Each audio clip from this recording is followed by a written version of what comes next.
देखो इसमें दिया है ए बी सी एक समद्विबाहु त्रिभुज है। अब देखो समद्विबाहु त्रिभुज का मतलब मैंने आपको बताया था, सम का मतलब होगा समान, द्वि का मतलब होगा दो, बाहु मतलब होगा भुजा, मतलब ऐसा त्रिभुज जिसकी दो भुजाएं बराबर होती हैं।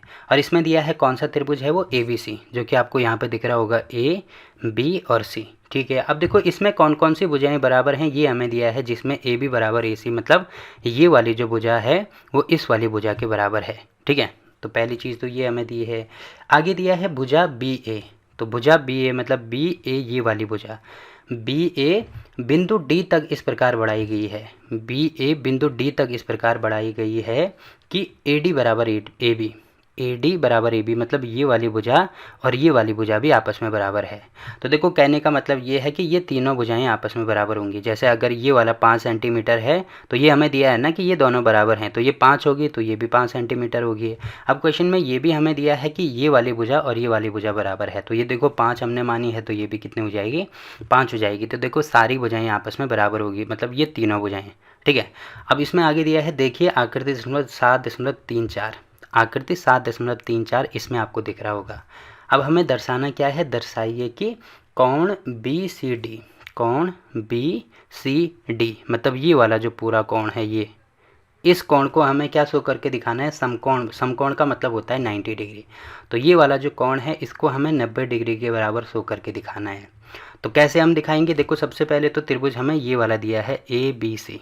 ठीक है, तो इसी का यूज़ हम सबसे पहले यहाँ पर करेंगे। तो पहले मैं इनको यहाँ से मिटा देता हूँ। तो देखो पहली चीज़ हमें ये दिया है, यहाँ पे हम लिखेंगे त्रिभुज ए बी सी में। अब देखो इस वाली त्रिभुज में क्या हो रहा है, ये वाली भुजा इस वाली भुजा के बराबर है, यानी क्वेश्चन में हमें ये दिया है कि ए बी बराबर है ए सी के। अब देखो ये चीज़ हमने कहाँ से लिखी, क्योंकि ये हमें यहाँ पे दिया है तो हम लिखेंगे, ये चीज़ हमें क्वेश्चन में दी है तो यहाँ पे लिखेंगे दिया है। तो पहली चीज़ तो ये होगी। अब देखो मैंने एक चीज़ आपको बोली थी, त्रिभुज की प्रॉपर्टी ये होती है कि किसी भी त्रिभुज में दो भुजाएं अगर बराबर होती है तो उसके सम्मुख कोण भी बराबर होते हैं। तो इस वाली भुजा के सामने, इस वाली भुजा के सामने कौन सा कोण दिख रहा है आपको, ये वाला कोण, और वैसे ही इस वाली भुजा के सामने कौन सा कोण आपको दिख रहा है, ये वाला कोण। तो अगर ये दोनों भुजाएं बराबर हैं तो इसका मतलब ये दोनों कोण भी आपस में बराबर होंगे। ठीक है, तो ये वाला कोण मान लीजिए, इसको मैं कोण 1 का नाम दे देते हैं, और इसको मान लीजिए इसको कोण 2 का नाम देते हैं। तो यहाँ पे ये हो जाएगा कोण 1 बराबर हो जाएगा कोण 2। अब ये हमने कहाँ से लिखा है, ये चीज़ लिखनी होगी, तो ये चीज़ हमने यहाँ पे लिखी कि समान भुजाओं के सम्मुख कोण बराबर होते हैं। पहली चीज़ तो ये होगी। अब इसको मान लो इक्वेशन 1। ठीक है, अब देखो पहला त्रिभुज तो ये वाला हो गया, दूसरा त्रिभुज आपको ये वाला दिख रहा होगा यहाँ पे, त्रिभुज ए सी और डी। तो यहाँ पे अब लिखेंगे हम त्रिभुज ए सी और डी में। अब देखो इन दोनों, इस त्रिभुज में क्या हो रहा है, देखो ये वाली भुजा इसके बराबर हो रही है, तो यहाँ पे हम लिखेंगे जो ए सी भुजा है वो बराबर है किसके, ए डी के।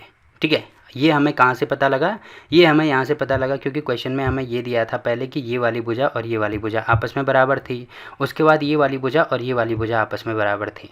तो क्योंकि ये वाली भुजा ये वाली भुजा के बराबर है तो ये वाली भुजा भी इस वाली भुजा के बराबर होगी। तो यहाँ पे दिए लिखेंगे हम दिया है, ये हमें क्वेश्चन में दिया है। ठीक है, अब उसके बाद देखो अगर ये वाली और ये वाली भुजा बराबर है तो इसके ठीक सामने कौन सा कोण है, ये वाला कोण है, और इस वाली भुजा के ठीक सामने देखो कौन सा कोण है, ये वाला कोण आपको दिख रहा है। तो अगर मैं इसको कोण 3 का नाम दे दूं और इसको कोण 4 का नाम दे दूं तो यहाँ पे क्या हो जाएगा, ये जो कोण 3 है ये भी बराबर हो जाएगा कोण 4 के। ठीक है, अब देखो इतनी चीज़ें होगी, इसको समीकरण 2 मान लो। अब यहाँ पे देखो समीकरण 1 ये वाली हमारे पास है, समीकरण 2 ये हमारे पास है। अब देखो यहाँ पे लिखेंगे, देखो ये कहाँ से निकाला है हमने, तो सेम टू सेम जैसे यहाँ पे लिखा है ना, तो सेम टू सेम ये भी यहाँ पे लिखेंगे। ठीक, तो ये चीज़ हमने यहाँ पे लिख दी, तो इसका रीज़न भी आपको पता चल गया होगा।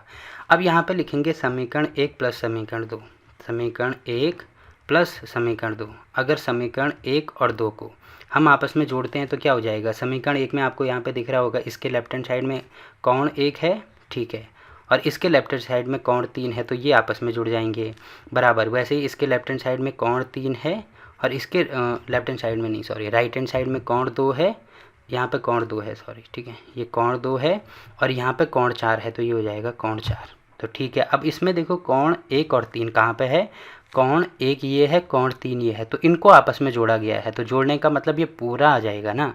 तो इस पूरे की वैल्यू किसके बराबर है, डी सी बी के बराबर। तो यहाँ पे मैं लिख सकता हूँ कोण डी सी बी, तो इसकी वैल्यू हो जाएगी कोण 2 प्लस कोण 4 के बराबर। ठीक है, इसको मान लो समीकरण 3। अब देखो 3 समीकरण हमने बना दी। अब उसके बाद क्योंकि इसको हमें 90 के बराबर शो करना है, तो पहले मैं इन सबको यहाँ से मिटा देता हूँ।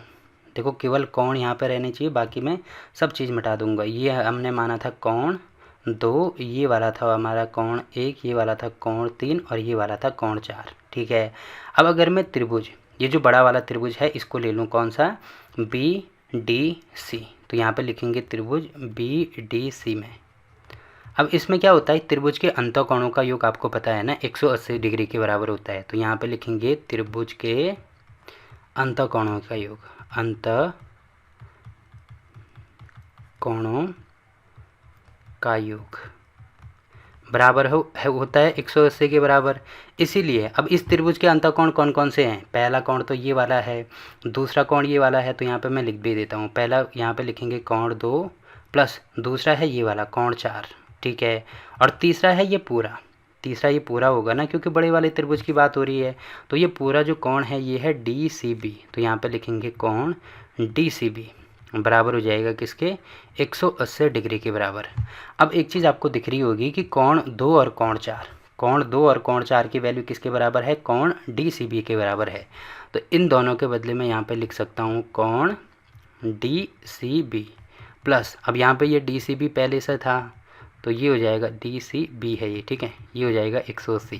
अब ये हमने कहाँ से लिखा, यहाँ पे लिखेंगे समीकरण 3 से। तो समीकरण 3 से हमने ये चीज़ लिखी है जो कि आपको यहाँ पे दिख रही होगी।